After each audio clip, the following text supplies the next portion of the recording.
कौन कहता है कि सर्दियों में दही नहीं जमता। आज मैं आपको ये बताऊंगी कि सर्दियों में दही कैसे मज़ेदार सा और गाढ़ा दही कैसे तैयार होता है। अस्सलाम वालेकुम, मैं हूँ आयशा और वेलकम करती हूँ आपको अपने यूट्यूब चैनल आयशा के किचन में। सहरी के टाइम दही ना हो तो सहरी करने का मज़ा ही नहीं आता। तो आज मैं बेहतरीन सी दही तैयार करूँगी, वो भी घर के ही दूध के साथ, और मज़ेदार सी ये गाढ़ी दही हम बनाएंगे अपने घर पर। तो चलते हैं अपने किचन में और बनाना शुरू करते हैं। यहाँ दूध है मेरे पास, जो रेगुलर दूध मेरे घर पर आता है वही है। बेहतरीन सा दूध होता है जो मैं यहाँ पर लेती हूँ। कोशिश किया करें कि दूध हमेशा दही के लिए जो लें वो गाढ़ा ही हो, उसमें पानी वगैरह ना हो। अगर पतला दूध हो तो उसको 3 से 4 मिनट तक बॉयल कर ले। अब यहाँ पर मैंने दूध चूल्हे पर चढ़ा दिया है। 5 से 7 मिनट हो चुके हैं इसको चूल्हे पे चढ़े हुए, तो ये बॉयल होना शुरू हो चुका है।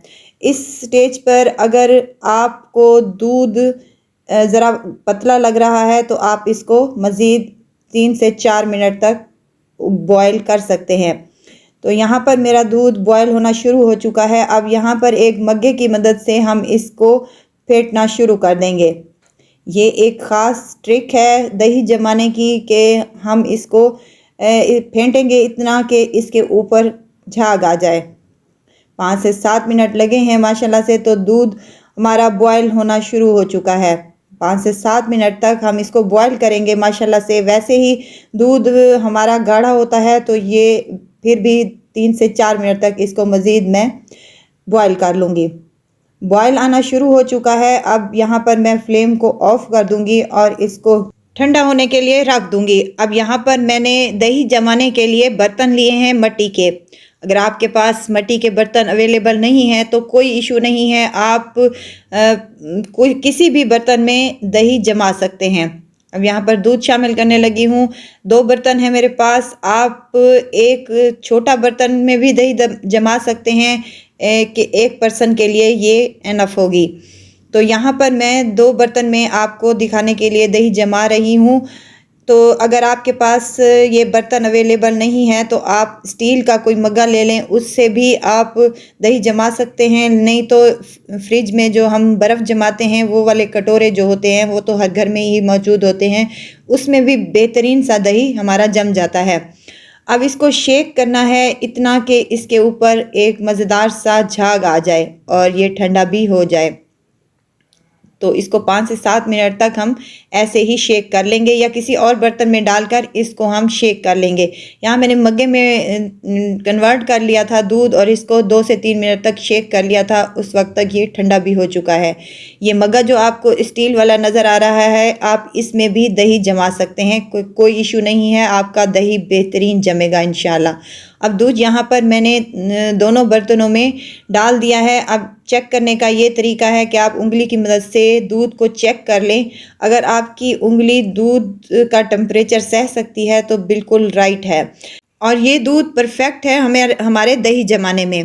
तो यहाँ पर हाफ़ चम्मच मैंने दही का ले लिया है एक कटोरी में, और उसमें 2 से 3 चम्मच मैं यहीं से ही दूध के ले लूँगी और इसमें शामिल करके इसको अच्छी तरीके से मिक्स कर लूँगी और हाफ़ हाफ़ करके इसमें शामिल कर दूँगी। बस जी, ये उठाना है और इसमें डाल देना है। कोई साइंस ऑफ रॉकेट नहीं है कि हमने दही जमाई है और हमारी जमी नहीं है, बिल्कुल जमेगी और इंशाल्लाह जमेगी। तो यहाँ पर मैंने डाल दिया है और इसको कवर लगाकर हम 6 से 7 घंटे तक छोड़ देंगे। 6 से 7 घंटे के बाद हम इसको 1 घंटे के लिए फ्रिज में रखेंगे, तो हमारा माशाल्लाह से दही बेहतरीन सा जम जाएगा। और यहाँ पर अगर आप काउंटर पर रखना चाहते हैं तो काउंटर पर रख दें, नहीं तो आप अवन में रख दें। अगर आपके पास अवन नहीं है तो किसी भी जगह पे रख दें जहाँ इसको हिलाने की ज़रूरत नहीं है, वहाँ पे रख दें।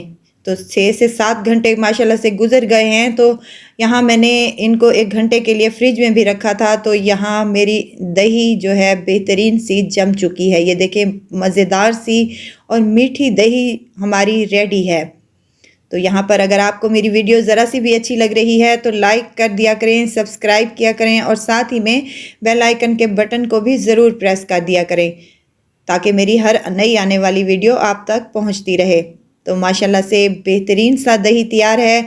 सहरी में और इफ्तारी में आप दही से लुत्फ़अंदोज़ हो सकते हैं। घर पर बनाएं और बेहतरीन सी साफ़ सुथरी दही इस्तेमाल करें। कोशिश किया करें कि अपने घर में बनी हुई चीज़ों से ही आप सहरी और इफ्तारी कर लें तो मज़ा ही आ जाता है।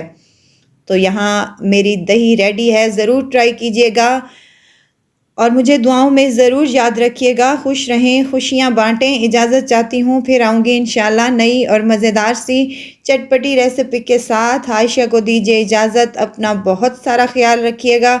अल्लाह हाफ़िज़।